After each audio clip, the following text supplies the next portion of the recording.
Hello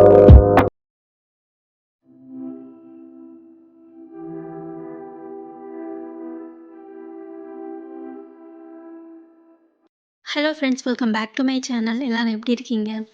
இன்னைக்கு இந்த விலாகில் kitchen cleaning and pantry organisation video தான் ஷேர் பண்ணியிருக்கேன். ஸோ வீடியோவை கடைசி வரைக்கும் ஃபுல்லாக ஸ்கிப் பண்ணாமல் பாருங்கள். வாங்க வீடியோக்குள்ளே போகலாம். அன்றைக்கி ஈவினிங் வந்து டிமார்ட் போகணுன்னு சொல்லிட்டு என் ஹஸ்பண்ட்ட சொல்லியிருந்தேன். சரி கிளம்புறதுக்கு முன்னாடி வந்து என்னென்னலாம் இல்லைன்னு சொல்லிவிட்டு அதை ஒரு லிஸ்ட்டு போட்டு எழுதி வச்சுக்கலான்னு சொல்லிட்டு செக் பண்ணிகிட்டு இருந்தேன் என்னென்ன இல்லைன்னு சொல்லிட்டு. மோஸ்ட்லி நிறைய பாட்டில் வந்து எம்டியாக தான் இருக்கிற மாதிரி இருந்துச்சு. சரின்னு சொல்லி எல்லாமே நோட் பண்ணி நான் எழுதி வச்சுக்கிட்டேன். எழுதி வச்சுக்கிட்டா அங்கே போய் வாங்கிட்டு வர்றதுக்கு கொஞ்சம் ஈஸியாக இருக்கும். இல்லைனா எதையாவது மறந்துட்டோம்னா மறுபடியும் போய் வாங்கிட்டு வர மாதிரி இருக்கும். அதனாலே வந்து எல்லாத்தையும் மறக்காமல் லிஸ்ட் போட்டு வச்சுக்கிட்டேன். என்னதான் வந்து நம்ம லிஸ்ட்டு போட்டு போனாலும் லிஸ்ட்டில் உள்ளதையும் தாண்டி ஒரு சில திங்ஸ்லாம் வந்து வாங்கிட்டு வர மாதிரி இருக்கும். முக்கியமாக கிச்சனுக்கு தேவையான ஐட்டம், செராமிக் ஐட்டம், அப்புறம் கிளாஸ் ஐட்டம் இதெல்லாம் பார்க்குறதுக்கே வந்து அழகாக க்யூட்டாக இருக்கும். ஸோ ஏதாச்சும் ஒன்று வந்து நான் வாங்கிட்டு வந்துடுவேன். அதனாலே வந்து இன்றைக்கி அந்த பக்கமே போகக்கூடாதுன்னு சொல்லிட்டு ஒரு முடிவோடு தான் வந்திருந்தேன். அதே மாதிரி லிஸ்ட்டில் உள்ளதை மட்டும் வாங்கிட்டு நாங்கள் பில் போட்டு வீட்டுக்கு வந்துட்டோம்.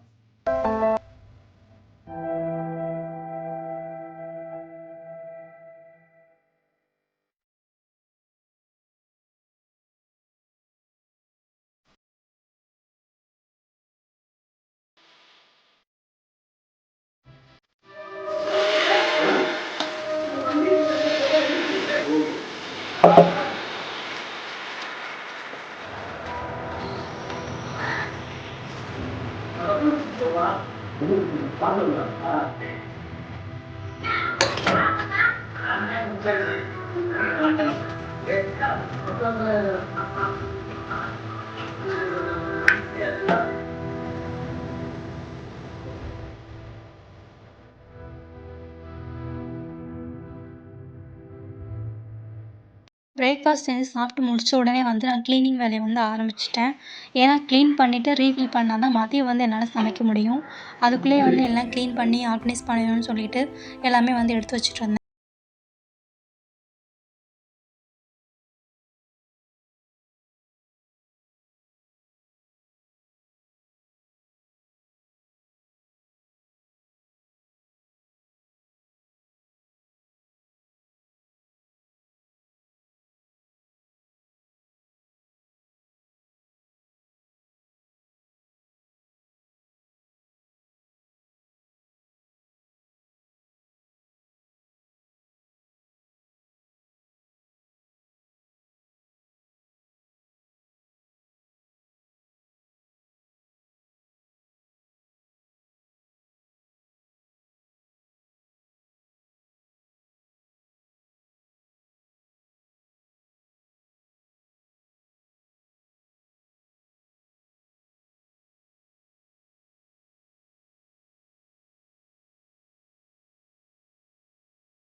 அதுக்கு முன்னாடி வந்து இந்த பொமோகிரானேட் ஒன்று இருந்துச்சு.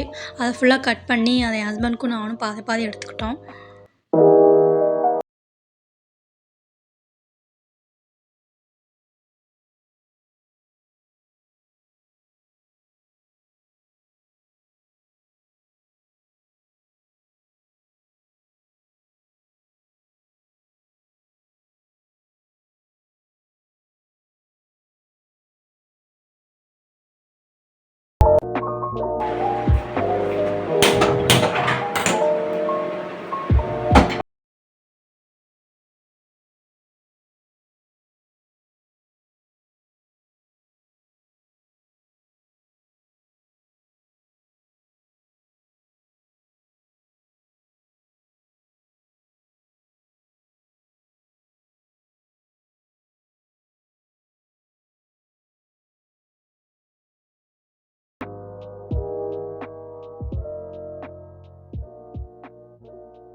நான் எப்படி முட்டை குழம்பு வைப்பேங்கிறது இதில் நான் சிம்பிளாக சொல்கிறேன்.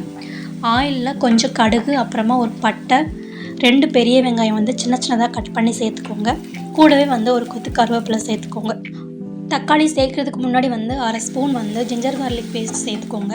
நான் அதை வந்து வீடியோ எடுக்க மறந்துட்டேன். அதுக்கப்புறமா வந்து தக்காளி சேர்த்துக்கோங்க. தக்காளி லைட்டாக வதக்கினதுக்கப்புறமா வந்து 1/4 டீஸ்பூன் வந்து மஞ்சள் தூள் சேர்த்துக்கோங்க. உங்களுக்கு தேவையான அளவு உப்பு சேர்த்துக்கோங்க. அப்புறமா வந்து குழம்பு மசாலா வந்து ஒரு 2 ஸ்பூன் நான் சேர்த்துக்கிட்டேன். அதுக்கப்புறம் காரத்துக்கு கொஞ்சம் சில்லி பவுடர், இதெல்லாம் சேர்த்துட்டு லைட்டாக வதக்கி விட்டதுக்கப்புறமா தண்ணி ஊற்றி நல்லா கொதிக்க விட்டுருவேன். இது கொதிக்கிறதுக்குள்ளேயுமே வந்து தேங்காய் அரைச்சி ஊற்றுறதுக்காக ஒரு மிக்ஸி ஜாரில் வந்து தேங்காய், அப்புறம் 1/2 ஸ்பூன் வந்து சீரகம், 1/2 ஸ்பூன் பெருஞ்சீரகம் சேர்த்து அதை நல்லா பேஸ்ட்டாக அரைச்சி எடுத்துக்கோங்க. அதுக்கப்புறம் குழம்பு நல்லா கொதித்து வந்ததுக்கப்புறமா வந்து எக்கு சேர்த்துக்கோங்க. எக்கு வந்து ஒரு 70% வெந்ததுக்கப்புறமா நீங்கள் தேங்காய் பேஸ்ட்டு சேர்த்துக்கோங்க. அப்போ தான் வந்து உங்களுக்கு ஒரு திக்கான கன்சிஸ்டன்சி வந்து கிடைக்கும். அதுக்கப்புறம் ஒரு 4 to 5 மினிட்ஸ்க்குள்ளே வந்து நீங்கள் அடுப்பை ஆஃப் பண்ணிடுங்க.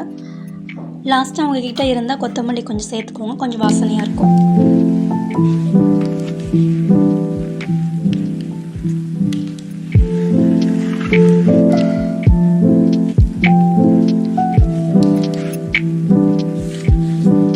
சமைச்சு முடித்த உடனே வந்து கையோட எல்லாத்தையும் அப்படியே நான் க்ளீன் பண்ணி வச்சுட்டேன். இதுக்கப்புறம் வந்து எனக்கு பாட்டில்ஸ் எல்லாம் கழுவி அதை ரீஃபில் பண்ணி நான் வந்து மேலே ஆர்கனைஸ் பண்ணி வைக்கணும்.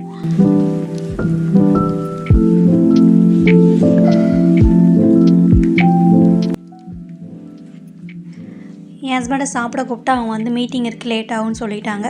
சரி, எனக்கு பசிக்குதுன்னு சொல்லி நான் வச்சு சாப்பிட ஆரம்பிச்சிட்டேன். சாப்பிட்டு முடிச்சதும் நான் என் வேலையை பார்க்க ஆரம்பிச்சிட்டேன்.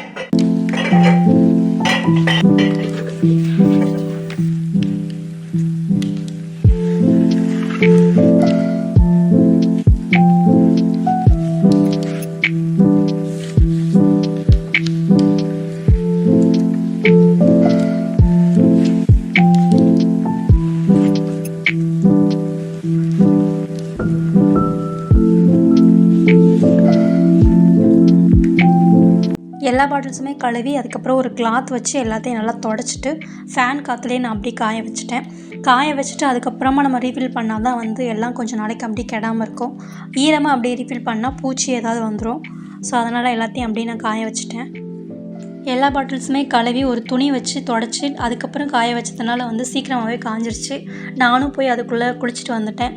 வந்தவுடனே வந்து டிமார்ட்டில் உள்ள திங்ஸ் எல்லாத்தையுமே வெளியில் எடுத்து வச்சுட்டு இருந்தேன், ரீஃபில் பண்ணணும்னு சொல்லிட்டு. அதுக்கப்புறம் ஒவ்வொரு பாட்டிலாக எடுத்து நான் ரீஃபில் பண்ண ஆரம்பித்தேன்.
க்ளீன் பண்ணும்போது வந்து கொஞ்சம் கஷ்டமாக தான் இருக்கும். அதுவே க்ளீன் பண்ணி முடிச்சதுக்கப்புறமா அந்த இடத்த நம்ம பார்க்கும்போதும் நமக்கே ஒரு ஹாப்பினஸ் கிடைக்கும், ரொம்ப நிம்மதியாகவும் இருக்கும்.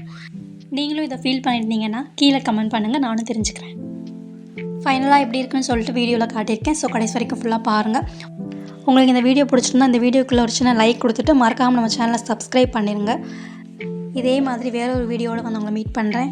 தேங்க்ஸ் ஃபார் வாட்சிங். பாய்.